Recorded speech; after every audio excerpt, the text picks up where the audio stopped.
Pessoal, então vamos lá? Começando o nosso pré-prova de informática, então, algumas informações bem relevantes que vocês já enxergam aí no material, bem no comecinho lá, acompanha comigo, sobre o sistema operacional Windows 7, especialmente o Windows 7 Professional. Muitas das provas da Fundatec pedem relação do Windows Explorer dentro do Windows 7. O Windows Explorer, como a gente sabe, é um gerenciador de arquivos e pastas do Windows. E as questões da Fundatec sobre o Windows Explorer normalmente são relacionadas ao ato de copiar, mover ou criar atalhos. Então, observando comigo aqui a imagem que está aparecendo na tela. Qual seria o método que nós poderíamos usar, por exemplo, para mover um determinado arquivo de uma pasta para outra ou de uma unidade para outra? Vou repetir o que eu acabei de perguntar, mover. As respostas são as seguintes. Ou a questão indica que eu vou clicar no arquivo com o botão esquerdo do mouse e vou arrastar ele para uma outra pasta da mesma unidade. Vou repetir a informação. Se a prova sugerir arrastar arquivos dentro da mesma unidade, a resposta é mover o arquivo. Quer dizer, ele sai da pasta de origem e passa a constar na pasta de destino. Observa a imagem ali. Esse arquivo está na pasta curso, que é uma subpasta da pasta aulas, lá em cima na barra de endereços, que é uma pasta da unidade C. Se eu clicar nesse arquivo aqui e arrastar, por exemplo, para a pasta alunos, esta pasta alunos que eu estou apontando pertence a que unidade? A pasta alunos. A unidade C. Então eu estou arrastando de uma pasta da unidade C para uma outra pasta da unidade C. Estou arrastando na mesma unidade. Que resposta eu teria que dar na prova? Move o arquivo. Porque arrastar arquivos dentro da mesma unidade, move. Professor, mas são pastas diferentes, mas é a mesma unidade. Olha no material ali onde diz mover, acompanha no teu material, diz assim, mover. Retirar da origem e colocar no destino. Arrastar dentro da mesma unidade, drive, volume ou partição. Por que drive, volume ou partição? Porque às vezes a prova diz, arrastou dentro da mesma partição, dentro da mesma unidade. Beleza. A partição, unidade, drive, volume, move. Então, quando copia? Se arrastar na mesma unidade, move, quando copiaria esse arquivo? Vamos imaginar aqui, vou arrastar o arquivo da nossa pasta curso, que pertence à pasta aulas da unidade C, e eu vou arrastar esse arquivo para a unidade D. Agora estou arrastando de uma pasta da unidade C para a unidade D. C para D são unidades diferentes. Qual é a regra quando são unidades diferentes? Copia o arquivo. Observa, mesma unidade, move. Unidades diferentes, copia o arquivo. E o que significa copiar? Manter na origem e criar uma cópia idêntica no destino. Então é bem simplinho esse nosso início de conversa. Arrastar na mesma unidade, move. Arrastar em unidades diferentes, copia. Copia é manter aqui na minha unidade C e criar uma cópia idêntica na unidade D.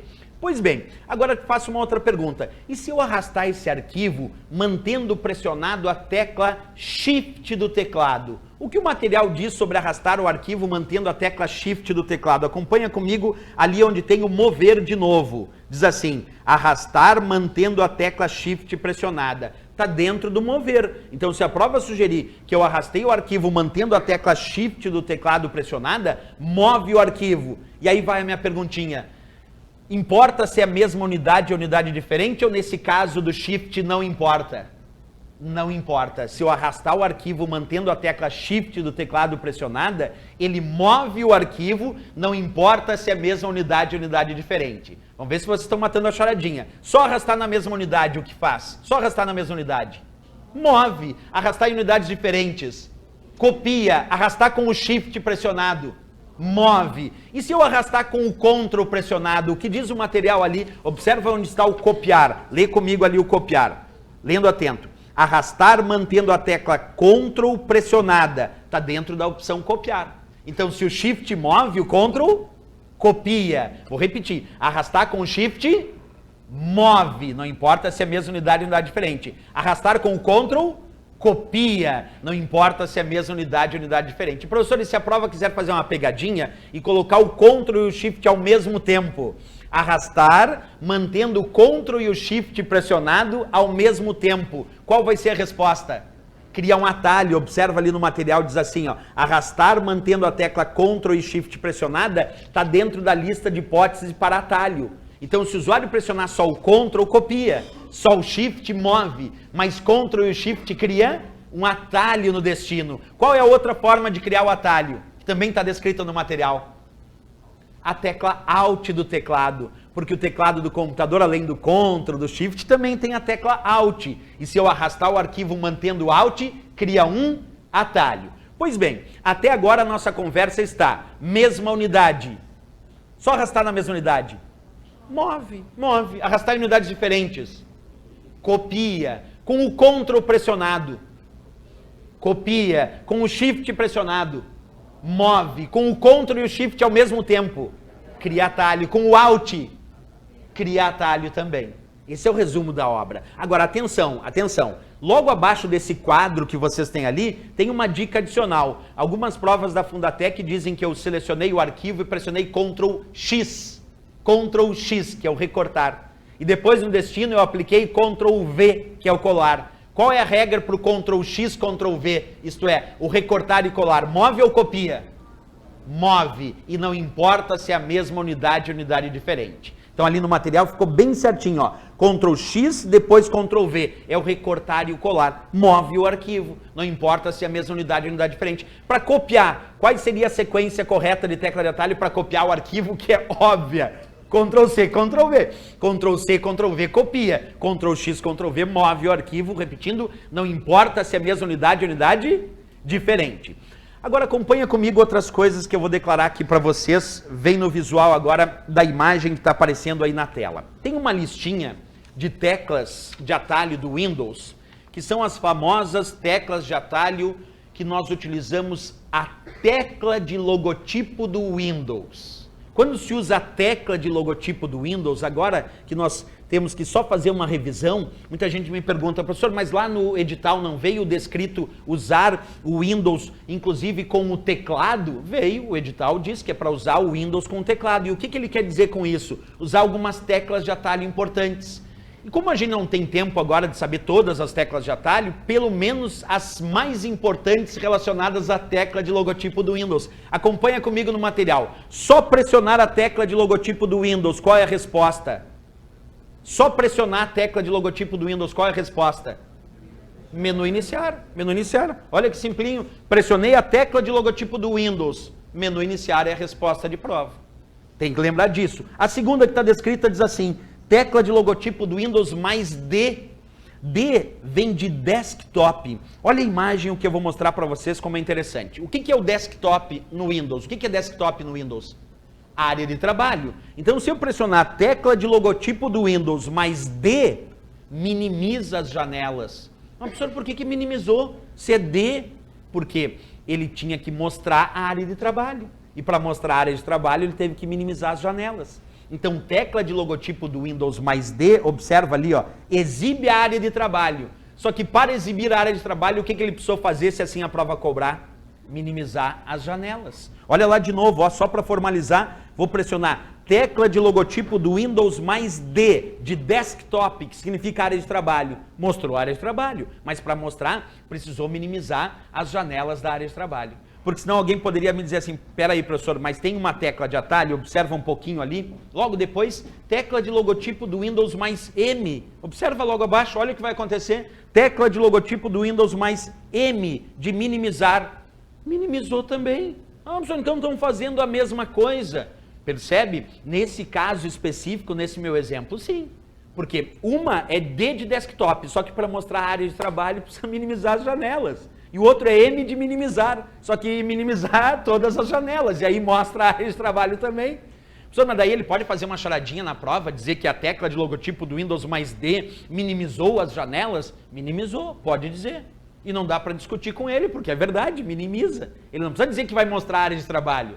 Por que isso é charadinha? Porque a maioria vai estar esperando que tecla de atalho para minimizar. Tecla de logotipo do Windows mais M, de minimizar. Aí só por sacanagem ele bota a tecla de logotipo do Windows mais D. E aí o pessoal diz, não, tá errado. E tá certo também, era uma pegadinha. Continua comigo, a próxima. Tecla de logotipo do Windows mais E tem a ver com o que acabamos de discutir aqui. Olha a imagem. Tecla de logotipo do Windows mais E de Explorer. abre o Windows Explorer, aquele que acabamos de estudar para mover, copiar e criar atalhos. Tá aí, tecla de logotipo do Windows mais E de Explorer. Acabou de abrir ali o Windows Explorer, que é o nosso gerenciador de arquivos e pastas. Segue o baile da história, o próximo F. F vem de quê? De Find. Então, a tecla de logotipo do Windows mais F é para pesquisar. Vamos testar? Tecla de logotipo do Windows mais F.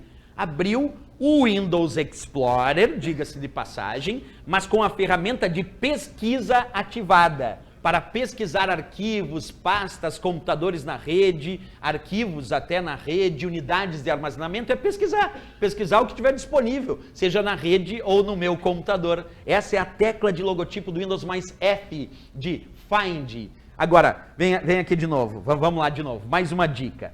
Não poderia alguém na prova dizer que a tecla de logotipo do Windows mais L seria para localizar? Muita gente responderia essa, L de localizar. Não, a tecla de logotipo do Windows mais L serve ou para bloquear temporariamente a sessão do usuário, quer dizer, o comando bloquear, ou para trocar de usuário. Quer dizer, tecla de logotipo do Windows mais L não tem como premissa a ideia de localizar arquivos ou pastas. Olha o que apareceu ali embaixo de Rodrigo quando eu pressionei tecla de logotipo do Windows mais L. Rodrigo bloqueado. E ainda aparece um botão chamado trocar usuário, porque além de bloquear eu posso trocar de usuário. Professor, mas daí para voltar tu tem que digitar tua senha? Sim, me diz tua senha aí, não digo, aí não vai cair na prova. Então só vou colocar ali a minha senha e agora voltei à minha sessão de usuário. Dica, tecla de logotipo do Windows mais L serve para localizar, certo ou errado? Errado, serve para que função? Bloquear ou trocar usuário. Ctrl mais L no Word. Qual é a função do Ctrl mais L no Word? Localizar. Ctrl mais L no Word é para localizar. Olha o perigo. Eu acabei de dizer que tecla de logotipo do Windows mais L é para bloquear. Mas Ctrl mais L no Word é para localizar, mas aí é do Word. Professor, mas tem Word no meu edital? Claro que tem, espero que vocês tenham estudado também um pouquinho do Word. Tem também lá. Vamos continuar aí com as teclas de logotipo. Tecla de logotipo do Windows mais R, vem de Run, que é o nosso executar. Quando eu pressionei tecla de logotipo do Windows mais R é o comando executar. Essa, para quando ele quer sacanear, ele diz que é tecla de logotipo do Windows mais E. Mas E é de Explorer, para abrir o Windows Explorer. Tecla de logotipo do Windows mais R, de Run, é o comando executar. Professor, para que serve o executar? Bem, como ele mesmo diz, é para digitar o nome de um programa, observa de um documento, de uma pasta, de um recurso da internet e o Windows o abrirá para você. Então eu digitei aqui o nome do arquivo executável do bloco de notas, que é Notepad. Digitei lá no executar Notepad e dei Enter. E ele abriu de fato o bloco de notas. Porque a gente digita o nome do arquivo executável de um programa e ele executa. Exemplo, qual é o nome do arquivo executável, vamos pegar aqui, do Word? Qual é o nome do arquivo executável do Word? É WinWord. Aí eu tenho que digitar WinWord para abrir o Word, não só o Word, é WinWord, W-I-N Word, aí abre o Word. Qual é o nome do arquivo executável do Excel? Só para fazer uma brincadeirinha, é? Só Excel daí. Aí não é WinExcel. Observa, do Excel é só Excel e do Word é WinWord. Aí que o pessoal se confunde, porque o pessoal vai por uma ou outra. Então, Word é WinWord, o arquivo executável, e Excel é só Excel. Tem que cuidar da separação entre esses dois, depois a gente discute um pouquinho mais sobre o Word e Excel. Continua comigo lá. Tecla de logotipo do Windows mais T é só para percorrer os itens da barra de tarefas, esse não é muito famoso, mas tem um agora, ó, tecla de logotipo do Windows mais Tab. Olha a imagem, quando eu pressiono tecla de logotipo do Windows mais Tab, ativa um recurso chamado Flip 3D. Eu estou pressionando aqui, ó, tecla de logotipo do Windows e estou pressionando a tecla Tab, com a tecla de logotipo do Windows pressionada. Isso permite alternar as janelas num visual 3D, num ambiente 3D. Qual é o nome desse recurso? Tem um nome esse recurso, qual é o nome dele? Estou esperando? Algum? Flip 3D. Professor, como é que eu ia saber? Porque está anotado aí. Olha lá, ó. Tecla de logotipo do Windows mais Tab, alternar janelas com Flip 3D. Se a prova perguntar qual é o nome desse recurso que permite alternar a atividade das janelas num ambiente 3D, nós chamamos de Flip 3D. E ele é ativado com a tecla de logotipo do Windows mais Tab. Agora vem aqui, e Alt Tab, não está aí na apostila, Alt Tab, esse é famoso, eu nem botei porque todo mundo sabe, olha aqui, ó. O Alt Tab é alternar a atividade das janelas num visual 2D. Visual 2D é o Alt Tab. Agora, para alternar num visual 3D, é a tecla de logotipo do Windows mais Tab. Os dois alternam a atividade entre as janelas, só que um é no visual 3D, que é a tecla de logotipo do Windows mais Tab, diferente do Alt Tab. Continua ali no material. Tecla de logotipo do Windows mais barra de espaço é para visualizar a área de trabalho, só que de uma forma um pouquinho diferente. Olha uma dica legal aqui, muitos de vocês já sabem, mas eu quero que vocês fiquem atentos. Quando eu posiciono o ponteiro do mouse num botão que aparece na extremidade mais à direita da barra de tarefas, esse botãozinho aqui, o nome desse botão se chama Mostrar Área de Trabalho, esse é o nome dele, e só que quando o usuário posiciona o ponteiro sem clicar, ele ativa um comando que nós chamamos de AeroPick. E esse comando AeroPick nada mais é, observa a imagem, do que deixar as janelas da área de trabalho transparentes. E se deixou transparente é porque é o AeroPick. Só precisou clicar? Não. Apenas posicionar o ponteiro do mouse. Agora olha o que eu vou fazer que a apostila está declarando. Tecla de logotipo do Windows mais barra de espaço. Ativou o AeroPick. Deixou as janelas da área de trabalho transparentes. Por isso que ali diz assim, ó, visualizar a área de trabalho com AeroPick. Aí depois tem outras teclas de atalho que vocês leiam ali, não é tão relevante, eu já vou passar porque eles me mostraram uma plaquinha aqui de 5 minutos, então só para matar o resto das dicas que eu preciso dar. Vamos passar ali onde diz Word 2007 agora, acompanha comigo, aqui as dicas são bem simplinhas. Qual é o tipo de arquivo padrão? A prova pergunta, eu quero salvar um arquivo no Word 2007, qual é a extensão padrão? .docx. Algumas provas trocam padrão por modelo padrão ou só modelo. Se ele pedir salvar como modelo padrão ou só modelo, o que tu responde? .x. Observa, padrão docx, com C, D-O-C-X. Se ele diz modelo, eu troco o C pelo T, de template, que significa modelo. Então, modelo é .x, D-O-T-X. E no Excel, que está na prova de vocês também, vem comigo. No Excel, qual é o padrão para salvar os arquivos do Excel? XLSX. Por que XLSX, professor? Porque é a versão 2007, e o padrão da versão 2007 é XLSX.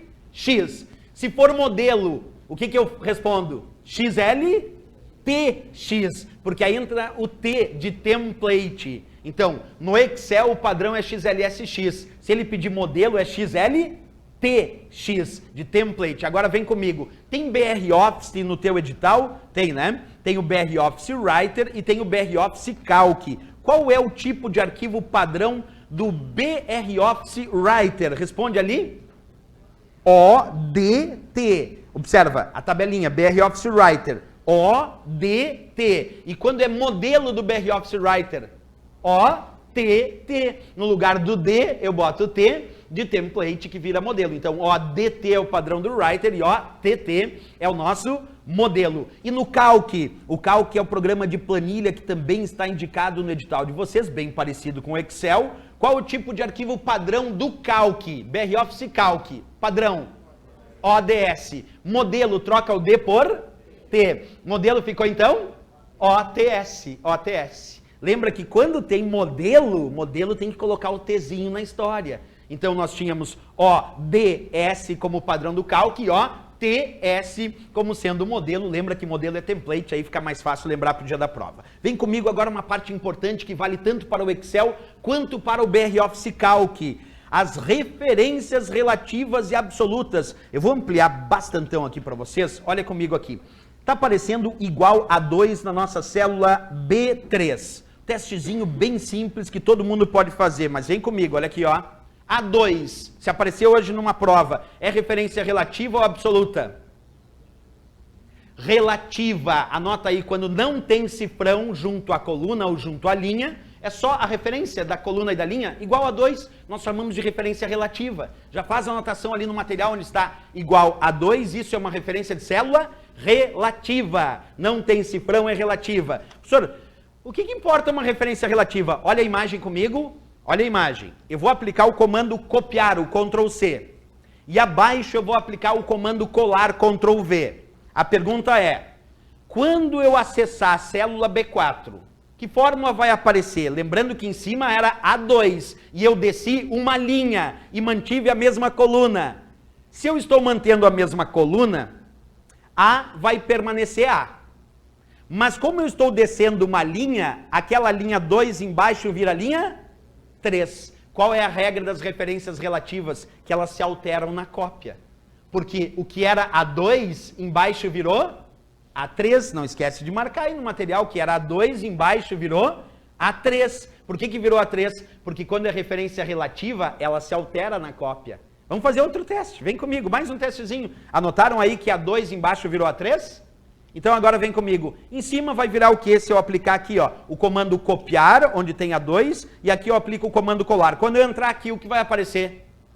A1, claro, porque agora, ó, eu subi uma linha. Então, era a linha 3, eu fui para a linha 2. Então, onde tinha A2, em cima, virou A1. A1, percebe? Se embaixo virou A3, em cima virou A1.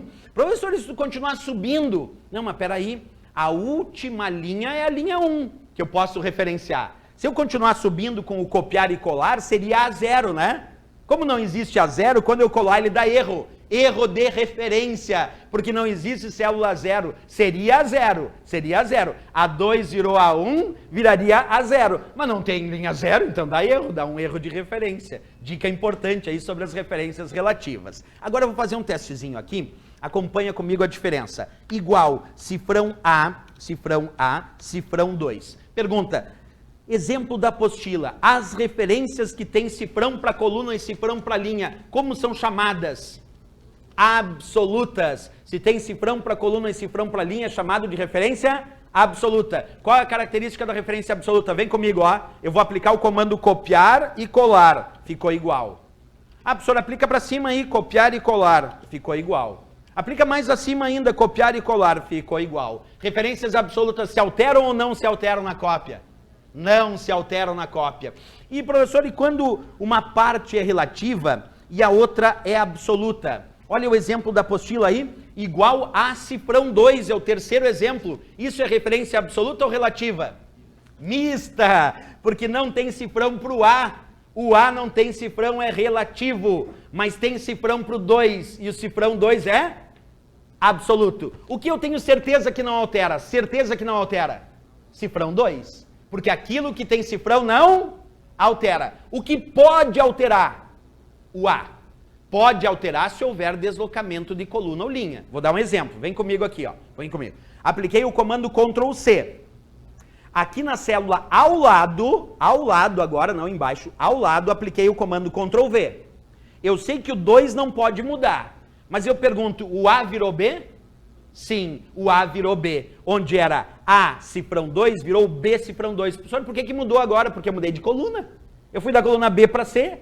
Então a coluna A, que não tinha cifrão, quando eu desloquei uma coluna, ela virou coluna B. Professor, se tu voltar, olha ali, ó, vem comigo aqui, vamos voltar. Ctrl C, Ctrl V. Ah, por que deu erro de referência? Eu não entendi, professor. Era A, cifrão 2, quando tu copiou e colou para coluna anterior, teria que ser uma coluna anterior a A. Existe coluna anterior a A nas planilhas? Não. Qual é a primeira coluna das planilhas? A. Por isso que deu erro de referência, porque A teria que virar uma coluna que não existe. Não existe nenhuma coluna antes da A. É a mesma coisa do que aconteceu nas linhas antes também. Bem, ali tem um outro exemplo de referência relativa, de referência mista, que é a mesma historinha, só que o contrário, é a mesma historinha no caso de ser mista. Olha aqui comigo, ó, me ajuda aqui. Essa referência é ou não é uma referência mista? É, mas o que é absoluto agora? O A, esse não altera. O 2 pode alterar? Pode. Vamos testar, ó. Eu vou aplicar o Ctrl C e aqui embaixo vou aplicar o Ctrl V. Percebe? Era cifrão A2, embaixo permaneceu o cifrão A. Mas o 2 virou 3. Professor, mas faz uma maluquice assim, copia para bem longe. Só para a gente pegar, ó. Vamos copiar para bem longe e colar. Duvido que o A tenha permanecido igual. Permaneceu, porque se tem cifrão, não importa para onde eu vou copiar, o A fica A. Quer dizer, o A eu nem me preocupei, porque o que tem cifrão altera ou não altera? Não altera. E o que não tem cifrão pode alterar? Pode. Por isso que o 2, 3, 4, 5. Percebe? Eu desci três linhas, ó. Era 2, 3, 4, 5. Porque eu desci 3 linhas. Ah, mas tu deslocou coluna também. Mas era cifrão A. Regrinha final, então. Regrinha final. Se tem cifrão, altera ou não altera? Não altera. O que pode alterar quando não tem cifrão? Pode alterar. Pode alterar. Se houver deslocamento de coluna ou linha, essas são as famosas referências relativas, absolutas e mistas. No finalzinho aqui, eu sei que eu já estou me alongando ali, o Joca, então nós temos que fazer essa função média, não tem jeito, essa eu tenho que dar dica para vocês, não posso sair sem falar dela. Olha aqui comigo, 2, 2, 1, 4, aqui 7, 6 e 10. Eu vou construir agora a função média ali na célula B4, igualzinho como está para vocês, ó, igual, média, abre parênteses, observa comigo, A1, 2 pontos, C1, ponto e vírgula, A2 mais B2. Agora eu quero a atenção total de vocês. Sempre que tiver uma função média, que é uma das preferidas em provas de concurso, a primeira coisa que eu tenho que fazer é resolver como se fosse a função soma. Se fosse a função soma, não é. Qual seria o resultado dessa fórmula se fosse a função soma? Vem comigo. Quando ele diz A1, 2 pontos, C1, isso quer dizer somar da célula A1 até C1. Então, 2 mais 1 mais 4, qual o resultado da soma de 2 mais 1 mais 4? Obviamente vai dar 7. Beleza, então já sei que esse A1, 2 pontos, C1 dá 7. Aí tem um ponto e vírgula, que é quem separa argumentos, e vem A2 mais B2. Quanto vale A2? Acompanha comigo. Quanto vale A2? 7. Quanto vale B2? 6. Quanto é 7 mais 6? Beleza, então agora eu tenho que pensar. Se 7 mais 2 é 13, e eu já tinha que resultado antes. 7. Qual o resultado final dessa minha soma? 20. Se fosse a função soma, o resultado seria 20, perfeito, mas é a função média. E aí nós vamos ter que pegar uma dica, que eu não, como não vou passar todas as dicas da função média, essa é fundamental para o dia da prova amanhã. Se o argumento tem 2 pontos, e lembra que quem separa argumento é ponto e vírgula. Portanto, aqui eu tenho 2 argumentos. O primeiro argumento tem 2 pontos.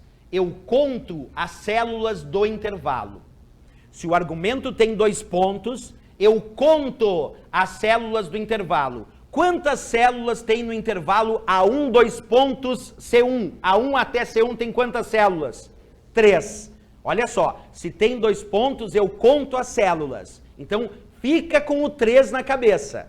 Guarda ele, guarda o 3. Por quê, professor? Porque tem 2 pontos e eu tenho que contar as células. Pergunta, o outro argumento que diz A2 mais B2 tem 2 pontos?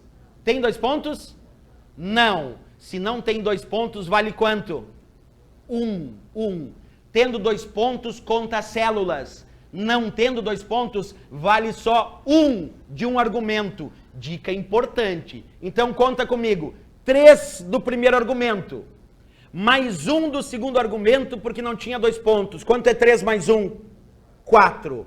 Então, eu tinha o resultado da soma, que era 20, e vou dividir 20 por 4 para obter a média.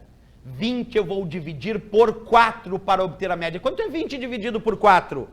É 5 o resultado que apareceu quando eu pressionei Enter. Qual era a regra mesmo para não esquecer amanhã na prova para a gente matar a charada? Primeiro faz a soma. Depois, se tem 2 pontos, conta as células. Não tem 2 pontos, vale só 1 de um argumento. E aí foi 3 mais 1 que deu 4. 20 dividido por 4, o resultado da média deu 5. E dica importante. Depois, só para matar a charadinha, eu fiz questão de botar ali, ó, que esses botões que estão no Excel 2007, quem tem o material, quem foi para aula, ou quem tem a oportunidade de ter o Excel, ou qualquer outra versão, tem esses botõezinhos ali, eu fiz só para vocês lembrarem. Então aqui, ó, só a nomenclatura deles, que é o que dá tempo. Ali, ó, Excel 2007, grupo número. Qual é o nome daquele primeiro botão que tem umas moedinhas empilhadas ali? Formato de número de contabilização. Anota ali só para matar a charada. Formato de número de contabilização. É esse botãozinho ali, ó, que tem umas moedinhas empilhadas. formato de número de contabilização. Marca só o nome, que é o que a gente tem tempo para amanhã na prova, se ele perguntar. Depois, aquele que tem o símbolo de porcentagem, facinho, estilo de porcentagem, só a nomenclatura que é o que nós temos aí. Estilo de porcentagem, aqueles 3 zerinhos, o que tu responderia na prova, aqueles 3 zerinhos? Separador de milhares, separador de milhares. Observa, o primeiro, formato de número de contabilização. O segundo, estilo de porcentagem. O terceiro, separador de milhares. O quarto botão, qual o nome dele? Isto, olha ali, ó, tem um zerinho em cima, tem 2, eu estou aumentando as casas decimais. Percebe? Um zerinho virou 2, aumentar casas decimais. E aquele que tem 2 zerinhos virou 1, o que é? Diminuir casas decimais. Então tem o aumentar casas decimais e ao lado dele o diminuir casas decimais. Aumentar e diminuir casas decimais. Depois, pessoal, só para virar ali, ó, tem já os nomes dos mesmos ou botões similares que existem dentro do BR Office Calc, mas aí eu já deixei o nomezinho em ordem para facilitar. Falei sobre os navegadores, algumas teclas de atalho, e agora aqui, ó, sobre a Lei de Acesso à Informação, a Lei 12.527, como a lei, obviamente, é muito grande, são 42 artigos, esses são os artigos que eu queria que tu soubesse amanhã para a prova. Mas é leitura daí, é leitura, leitura. Lê esses artigos que eu declarei ali, porque esses são os que têm a ver muito com informática. Então, lê esses, tenta lembrar para amanhã. Certo, pessoal? Obrigado a presença de vocês, boa sorte e de coração, ó. Vamos de forma simples, amanhã não complica a questão, pensa na simplicidade da resposta e do que tu viu hoje, principalmente na questão de referências relativas e absolutas que vai ter amanhã na prova, com certeza. Certo? Até a próxima, obrigado para todos. E aí, valeu, professor.